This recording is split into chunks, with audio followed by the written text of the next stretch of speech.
അപ്പം നമുക്കൊന്നൊരു അത്തപ്പൂക്കളിട്ടാലോ? അപ്പം ഞാൻ രാവിലെ തന്നെ എണീറ്റു കേട്ടോ. പതിവുള്ളൊന്നുമല്ല, പതിവില്ലാണ്ട് രാവിലെ തന്നെ എണീച്ച് കുളിച്ചു. പൂക്കൾ പറഞ്ഞല്ല, തലേ ദിവസം കുറച്ച് തുമ്പയും തുളസിയൊക്കെ പറിച്ച് വെച്ചിട്ടുണ്ടായിരുന്നു കേട്ടോ. അപ്പം അതൊക്കെ ഒന്ന് ഒരുക്കിയെടുക്കണം. ഒരുക്കാനൊന്നുമില്ല, ഞങ്ങളുടെ ഇവിടെ അങ്ങനെയാ കേട്ടോ. ആദ്യത്തെ 2 ദിവസം വെള്ളയും പച്ച കളറൊക്കെ ഇടാറ്. അത് വെള്ളയും പച്ചയെന്ന് പറയുമ്പോൾ തുമ്പയും തുളസി മാത്രമേ ഇടാറുള്ളൂ.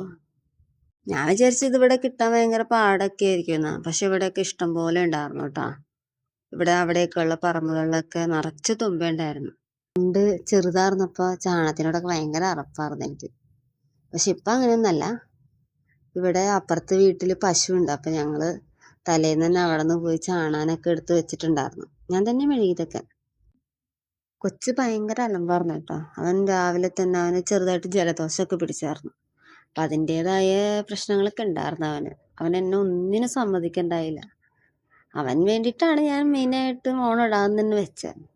പക്ഷെ ചെറുക്കൻ ഭയങ്കര കരച്ചിലൊക്കെ ആയിരുന്നു. അപ്പം ഞാൻ അവനകത്ത് TV-യിൽ കാർട്ടൂണൊക്കെ വെച്ച് കൊടുത്ത് അവിടെ ഇരുത്തിയേക്കാം.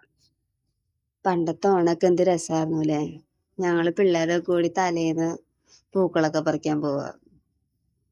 എന്നിട്ട് ഒരാൾ പറിക്കുന്ന പൂവിന് മറ്റേ ആൾ അടി ഉണ്ടാക്കും. അതൊക്കെ നല്ല രസമായിരുന്നു. അതൊന്നും ഇനി തിരിച്ചു കിട്ടൂലല്ലോ. സാരല്ല, പോട്ടെ. നമുക്ക് നമ്മുടെ ഓണം അടിപൊളിയാക്കാം. അപ്പം ഞാൻ ദേ ഏകദേശമൊക്കെ ഓണിട്ട് കഴിഞ്ഞു കേട്ടോ. എങ്ങനെയുണ്ടെന്ന് പറയണേ. ഞാൻ കുഞ്ഞു ഓണം കേട്ടോ. അപ്പം ബൈ ബൈ.